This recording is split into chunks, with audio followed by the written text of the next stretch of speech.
dia, minhas queridas, tudo bem? Olha, nós aqui novamente na nossa Sexta na Estante, né? Com mais uma mulher moldada por Deus que eu vou trazer aqui para vocês.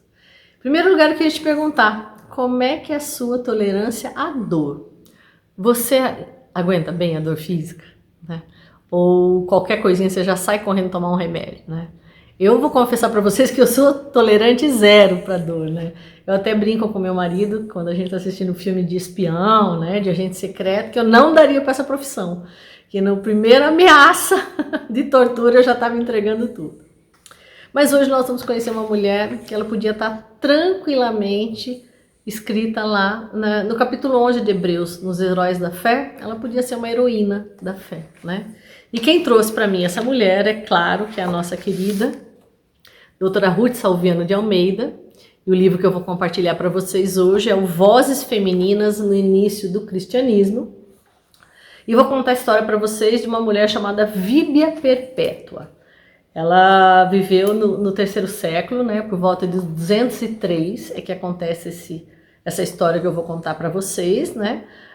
Quem reinava em Roma era o imperador Sétimo Severo, e ele tinha colocado em prática uma política que eles só podiam adorar ao sol invictus, né? Todos os cidadãos tinham que adorar ao sol invictus, e claro que os cristãos e romanos não se moldaram a essa regra do imperador, né? E aí, assim, a proibição, além dele instituir essa adoração, ele proibiu novas conversões. E nossa querida amiga Perpétua, que tinha um filho recém-nascido, está dentro de um grupo que foi preso lá na África do Norte como cristãos declarados cristãos após o decreto do imperador. Então o caso deles era realmente muito sério, muito grave, destinado à pena de morte, porque eles desobedeceram à conversão que não poderia mais acontecer ao cristianismo. E Víbia Perpétua, nossa mulher de hoje, ela era líder desse grupo. Olha só o que fala dela aqui. Ela era uma jovem pertencente a uma boa família provinciana, possuidora de dons do Espírito Santo. E com seus sonhos e visões, ela encorajava os seus outros irmãos e companheiros que estavam presos a permanecerem fiéis em Jesus Cristo. Mas como ela tinha um bebê recém-nascido, o pai dela ia insistentemente na prisão para que ela desistisse dessa fé, para que ela negasse Cristo e voltasse a cuidar desse bebê, né? E ficasse livre da condenação que ele sabia que viria sobre ela, e ela também sabia. Mas olha só o que está aqui no livro, olha, é um trecho do relato da Perpétua sobre o seu tempo na prisão. Está lá na página 122, diz assim, olha: estávamos ainda com nossos perseguidores quando veio meu pai fazer novos esforços para assustar-me e para fazer-me mudar de resolução. Meu pai lhe disse: você vê este vaso de argila que está aqui? Sim, ele disse, eu vejo. Pode-se, contudo, dar-lhe outro nome que não o que tem, que não o de vaso de argila? Não, respondeu ele. Pois é, a mesma coisa acontece comigo, meu pai. Não posso ser outra coisa que o que sou, isto é, cristã. Ao dizer isso, meu pai se atirou em mim como que para me arrancar os olhos, mas contentou-se somente em me maltratar. Olha que relato fantástico. Então ela olha para o pai e fala assim: eu posso ser outra coisa a não ser cristã? Não, da mesma maneira que esse vaso de argila não pode ser outra coisa a não ser um vaso de argila. Eu também não posso ser outra coisa a não ser cristã. E aí ele dizia assim, que ela falava para o pai: meu pai, não se aflija, só acontecerá comigo o que for da vontade de Deus. Nós não dependemos de nós mesmas, senão da sua vontade. E aí o texto diz, a doutora Ruth continua contando, que no dia do seu suplício, né, Perpétua seguia tranquilamente. A tranquilidade da sua alma transparecia em seu semblante e em seu modo de andar. Eu não vou contar a história toda dela, se alguém tiver algum interesse, me chama, que eu descrevo. É uma história, né? Apesar de bela, é uma história triste, claro, então eu não vou contar ela toda para você. Mas o que ela me ensina? Né? O que Perpétua me ensinou a mim e a vocês? Imediatamente ela me fez lembrar de um texto que está lá em Mateus 16, de 24 e 25, que são palavras de Jesus para nós. Jesus fala assim: olha, se alguém quer vir após mim, negue-se a si mesmo, tome a sua cruz e siga-me.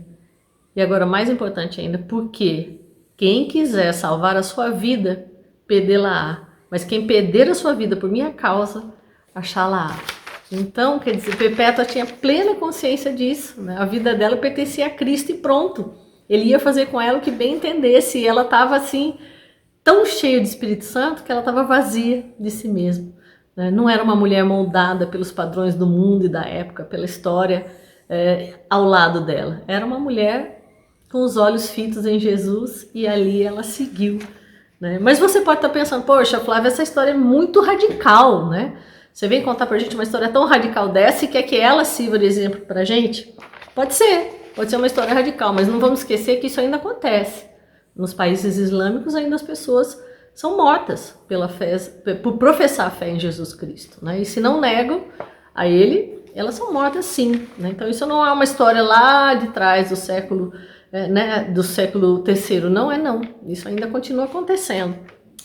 Mas aí então, para trazer um pouquinho mais para a nossa realidade, eu vou agora citar para vocês uma outra mulher, que eu conversei com ela agora, no nosso encontro de mulheres, no final de semana, no encontro de mulheres moldadas por Deus. E ela é uma seguidora aqui do nosso canal, uma irmã muito querida, que eu amo, e é a Thelma. E a Thelma escolheu passar as férias dela, de julho, num morro, lá no Rio de Janeiro, né? Ela foi junto com a igreja dela e com mais algumas pessoas, e o marido, servir uma comunidade carente no Rio de Janeiro e levar o evangelho, levar as maravilhas e as boas novas do evangelho, nem que seja só uma sementinha que eles foram plantar. Pode ser que eles não vejam o resultado desse trabalho, mas foi isso que eles optaram. E diante dos relatos dela de como era viver no morro, como era subir no morro, como era conviver, né, com aquela falta de recursos, com aquele medo, né? Eu falei, Thelma, onde você é a sua coragem, né? E recursos, e da onde veio essa força, né? Porque eu não teria. Ela falou assim para mim, Flá, antes de eu subir o morro, eu orei assim, olha, Senhor, esvazie-me de mim mesmo, né? Que eu seja usada por Ti. Eu abro mão de tudo, né? E que eu seja cheia do Senhor e faça a Tua vontade a hora que eu subir aquele morro, né? E eu fiquei encantada com isso, eu fiquei encantada com o relato dela, com a coragem dela, com a presença de Deus, né? Porque só realmente a gente olhando para Cristo e estando cheia dele é que a gente vai ter coragem e ousadia para enfrentar, né, os nossos algozes, os desafios que vêm pela frente, né? Então, assim, o que eu vi na Thelma, o que eu vi na Perpétua, o que eu vi na Cecília a semana passada, que eu contei para vocês, é que são mulheres que já foram moldadas por Deus e agora elas podem ser usadas por Ele, né? E eu desejo que o meu nome e o teu também entrem nessa lista, né? Que a gente se junte às Cecílias, às Perpétuas, às Thelmas, né? E possa dizer assim, igual ela disse para o meu pai, olha, pai, pode este vaso de argila que está aqui ser outra coisa no seu vaso de argila? Não, não pode. Eu também não posso ser outra coisa que além do que sou, isto é, cristã. Então eu deixo aqui mais essa história para vocês, meu agradecimento à doutora Ruth Salviano pelo trabalho maravilhoso do livro dela, e semana que vem eu venho contar mais um trechinho, né, de mais outra mulher moldada por Deus. Um grande abraço, que vocês tenham gostado, fiquem aqui na doce companhia do Espírito Santo. Tchau, tchau.